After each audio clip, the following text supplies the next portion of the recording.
Si cette page t'évoque de l'angoisse, de la frustration et une profonde tristesse, alors tu es au bon endroit. Aujourd'hui dans cette vidéo, on va parler de l'API Meta. Et qu'est-ce que cette API m'a saoulé au début quand j'ai voulu essayer de la mettre en place? Entre comprendre du coup comment créer une application, quoi connecter à cette application, qu'est-ce que c'est Meta Business Suite, et ensuite comment connecter tout ça à N8N. En fait, ça fait beaucoup d'étapes à suivre et qui sont pas forcément très claires. Donc en fait, ce que je voulais faire dans cette vidéo, c'est vraiment un guide en français, parce que c'est pas très simple à trouver, qui résume voilà comment sur N8N, on peut directement poster sur Facebook et sur Instagram, que ce soit des vidéos ou des images. Et donc on va voir ça tout de suite avec une petite démo que je vous ai faite. Dans ce flow-là, on va voir comment pouvoir setup une story Facebook, un post avec une image, un post avec une vidéo, et sur Instagram, comment poster du coup des images, soit en post, soit en story, et comment poster des réels, soit en post, soit en story. Comme ça, on couvre vraiment une grande partie de tous les use cases, donc vous aurez potentiellement l'utilité un jour. Et voilà, donc j'ai recensé ici toute la documentation nécessaire et toutes les différentes étapes. On va commencer au tout début avec la console développeur de Meta. Donc pour résumer, l'application qu'on va créer sur le site développeur Facebook va être à l'origine de la connexion N8N et Meta. Ensuite, sur cette application Facebook, on va pouvoir directement y créer des tokens qui, avec les bonnes permissions données, vont permettre de poster directement soit sur son profil, soit sur sa page Facebook. Mais par contre, si ensuite on veut poster sur Instagram, ce qu'il faut faire, c'est qu'il faut connecter son compte Instagram à sa page Facebook. Une fois que la connexion est faite, on renseigne ces deux-là directement sur le Meta Business Suite, qui va être du coup le portefeuille business. Et ensuite, ce portefeuille business, on va le greffer à l'application qu'on a créée sur développeur Facebook. Donc on a l'application développeur Facebook, on y greffe le portefeuille business qui lui-même contient le compte Instagram et la page Facebook qui sont connectés. Et c'est comme ça en fait qu'on va pouvoir faire cette connexion Instagram N8N. Donc quand on se rend sur développeur Facebook, on va arriver sur cette page-là. Donc on va se connecter avec notre compte. Donc ici je suis déjà connecté. Et on va aller dans mes applications. Une fois que je suis dans mes applications, c'est ici où on va pouvoir créer notre application développeur Facebook. Donc là on peut voir ici que j'ai différentes applications. Pour l'exemple ici, je vais en créer une nouvelle pour que vous puissiez suivre pas à pas. Donc je vais créer une application. Ici je rentre le nom. Donc je lui donne le nom test N8N2 parce que j'en ai déjà un dans mon cas. Ici on rentre son email de contact que j'ai déjà renseigné. Ensuite en cas d'utilisation, ce que j'aime faire c'est indiquer autre parce que ici l'objectif est juste d'utiliser l'API Facebook avec N8N. Donc en fait ce qu'on veut faire c'est autre chose que toutes les cas d'utilisation qui sont indiqués ici. Ensuite en type d'application on choisit entreprise parce que c'est avec ce type d'application qu'on va pouvoir justement gérer nos comptes Insta et Facebook directement avec l'API. Enfin, on clique sur créer une application. On n'a pas besoin de renseigner de portefeuille business pour l'instant. C'est quelque chose qu'on va faire dans un second temps. Une fois que l'application est créée, vous allez arriver sur un dashboard dans ce genre. Donc là, j'ai pris l'application que j'ai déjà setup de mon côté. Première étape à faire sur une application, c'est de pouvoir la passer de l'étape développement à l'étape live pour pouvoir l'exploiter. Et pour passer de l'étape développement à l'étape live, on va se rendre dans les paramètres de l'app et dans Général. Une fois qu'on est dans Général, ce qu'il va falloir faire ici, c'est renseigner du coup les différentes URL concernant la politique de confidentialité, les conditions de service et les données utilisateurs de l'entreprise. Si on n'a pas d'entreprise et si on n'a pas déjà de site internet avec des politiques de confidentialité, etc., ce que vous pouvez faire, c'est utiliser un site qui va permettre de générer ces documents-là. Dans mon cas, j'utilise TermsFeed. Donc on va aller directement dessus. Donc là, je suis sur TermsFeed. On peut voir ici que je suis connecté avec mon compte directement. Et ici, je vais pouvoir générer du coup des politiques de confidentialité et je vais pouvoir générer des conditions de service. Ici, je remplis les différents documents. Où est-ce que ma politique de confidentialité va être utilisée? Donc, ça va être utilisé du coup sur un website pour le coup. Ici, je rentre les différentes indications, etc., etc. Et une fois qu'on l'a rempli, normalement, on arrive avec nos différentes politiques. Une fois que nos politiques ont été créées, je peux me rendre directement dessus normalement. Si je clique sur Download, voilà. Quand je clique sur Download, j'ai accès à l'URL de ma politique de confidentialité. Je peux la copier et ensuite je peux l'indiquer directement ici. Et ensuite, je fais pareil pour la condition de service et les données utilisateurs. À savoir que pour les données utilisateurs, j'ai utilisé la même chose que pour la politique de confidentialité. J'ai généré un autre document, mais toujours avec le générateur de politique de confidentialité. On peut enregistrer les modifications et on n'a pas besoin de vérifier l'entreprise pour le moment. Dans tous les cas, on n'en aura pas besoin pour notre utilisation. Ça, c'est dans un cas donc, beaucoup plus avancé où vraiment on a un business qui tourne, etc. Et on est vraiment en prod. Donc ensuite, je veux passer à l'étape live. Une fois que mon application est passée en live, je vais pouvoir aussi ajouter un produit sur mon application. Et ce qui nous intéresse dans notre cas, c'est le produit Instagram. Le produit Facebook est déjà géré naturellement par l'application Meta. Ce qu'on veut, c'est aussi rajouter la possibilité d'utiliser l'API Instagram. Et donc pour ça, on va faire ajouter un produit. Donc là, je descends un petit peu et dès que je trouve le produit Instagram, je fais configurer. Une fois que le produit Instagram a bien été ajouté dans notre application développeur Facebook, on va ensuite vérifier que notre profil est bien en honneur de l'application. Donc pour ça, on va dans rôle de l'application et on va dans rôle. Théoriquement, vous devriez avoir votre profil qui soit en admin de l'application. Si ce n'est pas le cas, vous pouvez ajouter une personne directement ici en admin. Hop, et vous entrez le nom de la personne et vous cliquez sur ajouter. Donc c'est très important pour la suite parce que vous devez avoir les droits admin sur votre application pour pouvoir voilà, utiliser l'API. Ensuite, ce qui est important de checker dans notre cas, comme nous on a envie de publier du coup sur notre page Facebook et aussi sur notre compte Instagram, il faut vérifier que ce compte Instagram soit bien connecté à la page Facebook. Donc pour ça, vous vous rendez sur la page Facebook sur laquelle vous souhaitez poster, donc la page Facebook de votre entreprise, et vous allez ensuite sur le tableau de bord de cette page et dans paramètres. Une fois que vous êtes dans les paramètres, vous pouvez descendre un petit peu et normalement vous allez avoir la partie voilà, autorisation, compte associé. Quand vous cliquez sur compte associé, là il faut bien vérifier que vous ayez associé votre compte Instagram. Et en fait, c'est ici que, une fois que cette connexion sera établie, vous verrez sur votre portefeuille business à la fois la page et à la fois le compte Instagram connecté directement sur le portefeuille voilà, business. Et on peut le faire aussi avec WhatsApp, donc ça se passe juste ici pour WhatsApp. Donc, je ne le couvre pas dans cette vidéo-là. Et d'ailleurs, dites-moi si vous êtes intéressé aussi par une vidéo sur l'utilisation de l'API WhatsApp, voilà, tout simplement. Donc ensuite, une fois qu'on a bien connecté notre page Facebook avec notre compte Instagram, on va se rendre direct sur Meta Business Suite pour créer un portefeuille business. Donc c'est sur ce portefeuille business qu'on va pouvoir du coup y associer notre page Facebook ainsi que notre compte Instagram. On va sur notre page, on se connecte avec notre compte et on va créer un nouveau portefeuille business. Donc là on peut voir que j'en ai plusieurs. Et donc sur le dernier que j'ai créé, on peut voir ici que j'ai bien ma page Facebook et mon compte Instagram qui sont connectés. On crée notre portefeuille business, on y rentre les informations, nom, prénom, adresse mail professionnelle et on clique sur créer. Une fois que c'est créé, il va falloir à ce moment-là qu'on connecte notre page Facebook à ce portefeuille business. Donc pour ça, on va dans les paramètres, juste ici, et on peut voir ici qu'on a la partie compte. Dans la partie compte, on a page et compte Instagram. Donc c'est les deux parties qui vont nous intéresser, ainsi que la partie application. Page, c'est page Facebook, application, c'est notre application développeur Facebook, et compte Instagram, c'est notre compte Instagram. Donc on passe ici pour ajouter notre page Facebook. On va cliquer sur ajouter en haut à droite. Donc là on a plusieurs options. Soit on crée notre page Facebook, mais dans notre cas on l'a déjà créé et on l'a aussi déjà connecté avec le compte Instagram.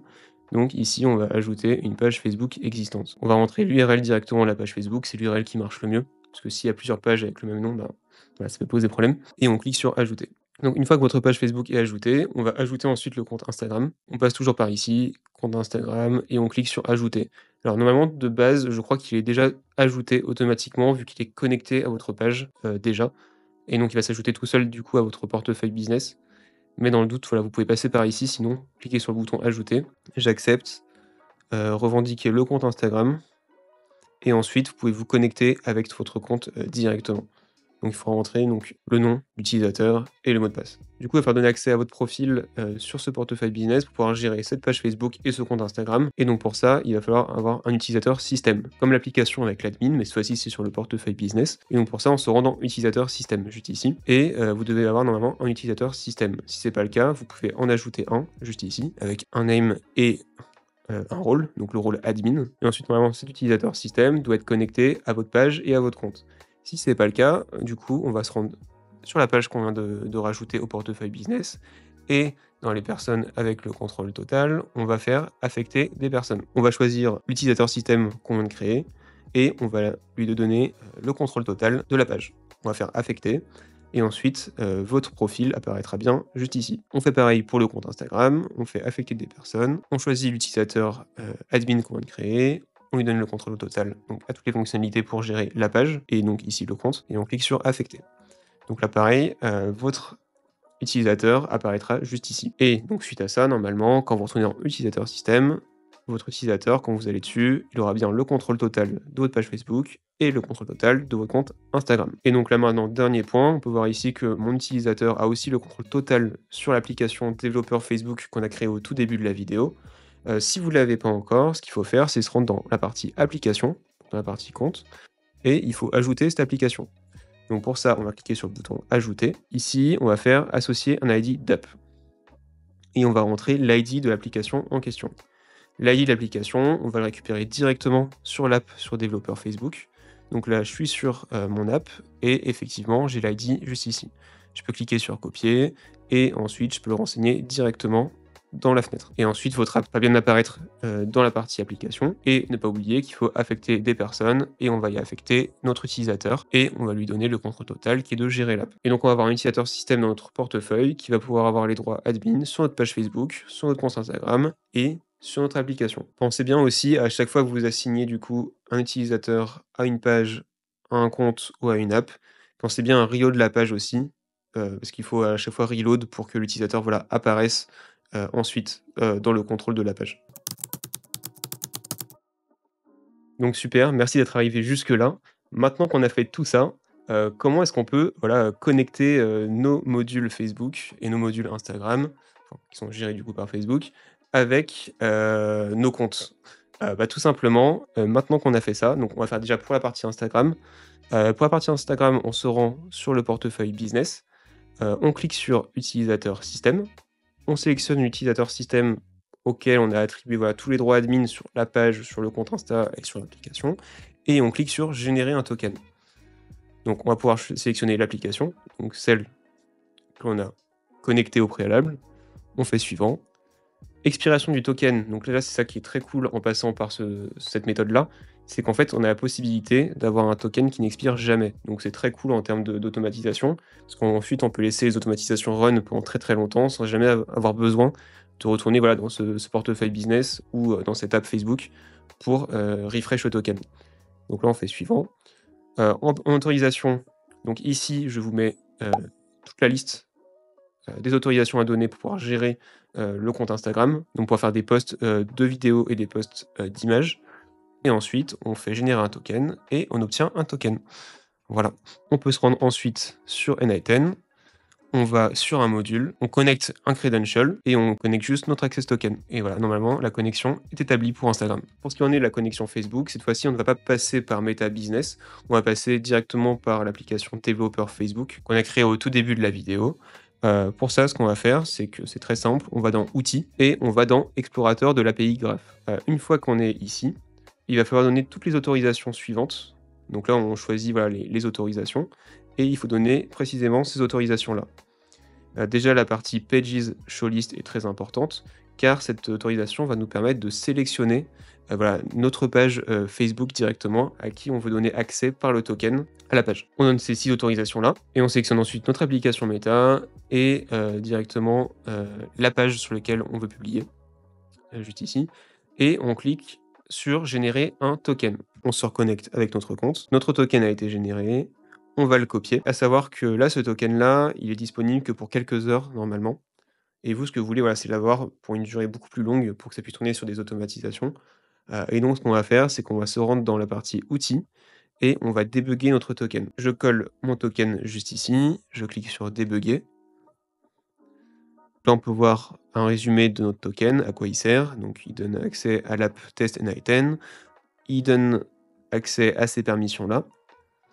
Et ce qu'on peut faire tout en bas, c'est étendre le token d'accès. Donc, on va cliquer dessus. On va rentrer ensuite notre mot de passe. Et une fois qu'on a rentré notre mot de passe, on va avoir ensuite un token d'accès qui est longue durée et qui va expirer normalement dans 2 mois. Voilà. On peut ensuite copier ce token et je peux le renseigner directement sur N-Item. Voilà. Donc là, je vais aller au hasard. Je vais créer un nouveau credential, c'est pas grave. Et voilà, donc le credential a été créé avec succès et la connexion a bien fonctionné. Voilà ce qu'il en est pour établir la connexion Facebook et la connexion Instagram via API, et dans ce cas-ci avec N-Item. Et maintenant, dans la seconde partie de la vidéo, on va voir qu'est-ce qu'il faut suivre un petit peu pour pouvoir voilà, maintenant publier sur ces réseaux sociaux, que ce soit en story, que ce soit en post, et que ce soit des images ou des vidéos. Dans un premier temps, on va parler un petit peu de la publication sur Facebook. Je vous ai mis juste ici toute la documentation qui sera aussi du coup en lien dans la description. Des API qui sont utiles, que ce soit pour la partie Facebook ou la partie Instagram. Dans tous les cas, on peut tout retrouver juste sur ces 2 pages. Déjà, pour la publication sur Facebook en story, ce qu'il faut savoir, c'est qu'en passant par le module N-Item, En fait, on a le endpoint, donc l'URL, qui est décomposé, voilà, en plusieurs, champs. Là, au final, on fait appel à un endpoint particulier et sur lequel on indique, le node et le edge. Le node, ça va être l'ID, de la page Facebook sur laquelle vous avez publié et le edge, c'est vraiment la finalité du endpoint, de l'URL que vous allez du coup, appeler. Dans ce cas, pour publier en story, donc ici, j'ai pris un exemple de publication de photos. On va appeler donc le endpoint photo. On indique ici l'ID de notre page Facebook. L'ID de cette page Facebook, il est obtenable directement dans le Meta Business Suite. Donc là, si je me rends sur mon Meta Business Suite, je vais sur page, juste ici, et on peut voir, voilà, j'ai mon ID, voilà, de page que je peux récupérer, copier, et que je peux, voilà, coller juste ici, dans la partie node. En fait, ce qu'il faut savoir, c'est que, voilà, pour publier une image, il faut d'abord upload l'image sans la publier, via l'API Facebook. Donc là, c'est à quoi sert, ce premier node et une fois que cette première image est chargée, en fait, sur Facebook, on va ensuite pouvoir la publier directement en appelant son ID en story. Dans un premier temps, je poste cette image. L'image, voilà, en published égale false et il faut que cette image soit au préalable hébergée sur internet. Du coup, je récupère son URL et voilà, que j'indique par, la valeur URL. On peut voir ici que je récupère un URL au préalable que j'ai hébergé, juste ici. J'ai hébergé sur un hébergeur d'images. Ici, j'utilise Cloudinary. Donc là, on va faire un test tout de suite. Donc dans un premier temps, je vais récupérer mon URL et ma description d'image. Je vais ensuite, l'envoyer directement sur ce module-là, pour envoyer l'image sur Facebook sans la publier. Donc là, je lance le module. Donc parfait, l'image a été envoyée sans être publiée et je vais récupérer un ID de cette image. Ensuite, cet ID d'image, je vais le récupérer directement dans ce module-là pour pouvoir la poster. Donc je vais envoyer par exemple un message, donc voici la description du post par exemple, avec en valeur photo ID, avec l'ID de l'image, et cette fois-ci en published égale true. Et dans les paramètres, on peut voir que je suis bien en post et que j'ai indiqué toujours l'ID de la page, avec le edge qui est cette fois-ci photo stories pour bien publier en story. Je clique sur publier. Et voilà, donc là on a notre publication qui a été faite.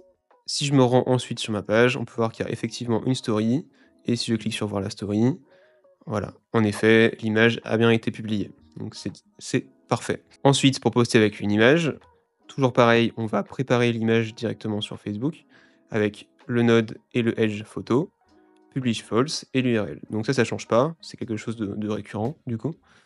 Et enfin, pour poster l'image cette fois-ci en post et pas en story, la seule différence, c'est que le edge sera cette fois-ci pas photo stories, voilà, ce sera cette fois-ci feed. Et en fait, on va publier dans notre feed. On va indiquer un message. Pour l'image, cette fois-ci, on va attacher un média au message. Et donc, du coup, on va passer par la valeur attach media. Et on va envoyer directement l'ID de notre image. Et on publish égale true. Donc on va refaire un test pour prouver que ça fonctionne quand même. Donc voilà, on va préparer l'image. Et donc là, je mets bien mon credential. Tac. Et on poste l'image. Voilà. Donc là, le post a bien été effectué. Et si je me rends directement sur Facebook, je suis sur ma page, je reload ma page. Voilà. Voici le post, voici la description du post, donc là, avec la description que j'avais imposée directement à n8n, avec l'image. Donc là, voilà, ça a bien fonctionné. Pour poster ensuite une vidéo, donc là, ça va être un peu différent. Donc là, j'ai indiqué une description de la vidéo, encore une fois, ça c'est pas très important. Ce qu'il faut, c'est récupérer la vidéo en format binary. Donc le format binaire, c'est directement la vidéo en elle-même. On passe pas par un JSON, on passe pas par un URL, c'est vraiment le fichier brut qu'on récupère. Donc pour ça, donc là je suis en switch 1, donc c'est parfait. On va tester. Voilà, je récupère ma caption. Ici, je vais récupérer une vidéo que j'ai déjà hébergée au préalable sur un hébergeur de vidéo tout simplement. Donc là, le but c'est juste de récupérer l'URL de la vidéo. Et ensuite, pour poster la vidéo, on va cette fois-ci passer par une requête, un endpoint qui est pas défaut cette fois-ci, mais qui est vidéo upload, qui est donc la fonctionnalité de l'API Facebook qui permet voilà, d'upload des vidéos directement. Et ensuite, on indique dans la partie node toujours la page Facebook avec le /vidéo.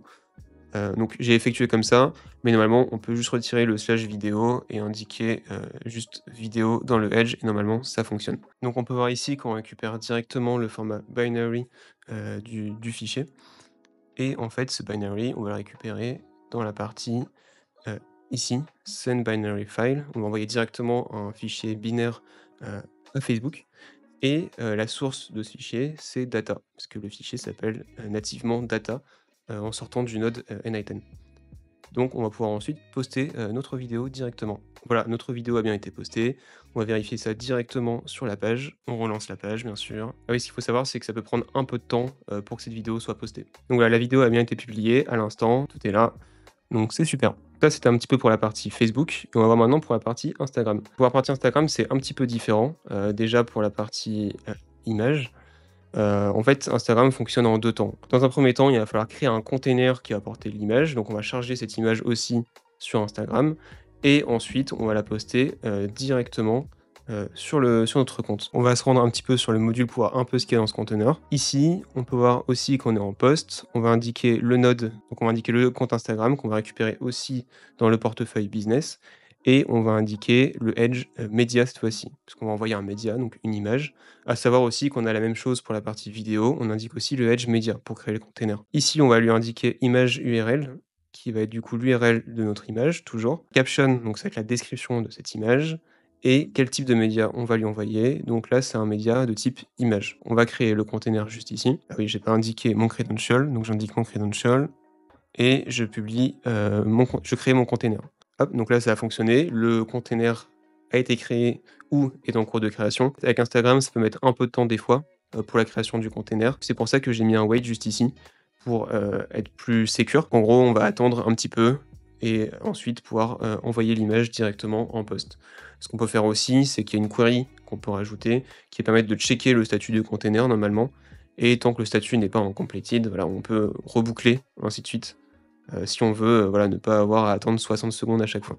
Parce que là, j'ai mis 60 secondes pour être sécure, mais je sais pas combien de temps ça prend exactement. Est-ce que c'est peut-être plutôt 10-20 secondes? Peut-être que vous le savez en commentaire, bah, n'hésitez pas à me le dire en vrai. Donc là, juste pour la démo, je vais désactiver le wait parce qu'il y a un peu la flemme. Et ensuite, pour le post, on va poster cette fois-ci, au Edge Media Publish, toujours indiquer notre compte Instagram et on va récupérer l'ID, du container initialement créé. Et donc contrairement à Facebook, on peut voir ici que c'est vraiment le container qui va porter à la fois donc l'image et à la fois la description, du post. On clique sur, poster. Encore une fois, j'ai oublié d'indiquer le bon credential, donc on choisit bien son credential Instagram et on clique sur poster. Voilà. Notre post a bien été effectué. Donc je vous mets juste ici le post, voilà, qui apparaît et voilà, qui contient bien du coup l'image et la description. On suit la même logique pour publier ensuite en story. On va créer un container aussi qui va porter, à la fois donc la caption et l'URL de l'image, mais cette fois-ci le media type, on va indiquer stories. Le edge, on garde toujours média parce qu'on publie une image et on indique bien son credential.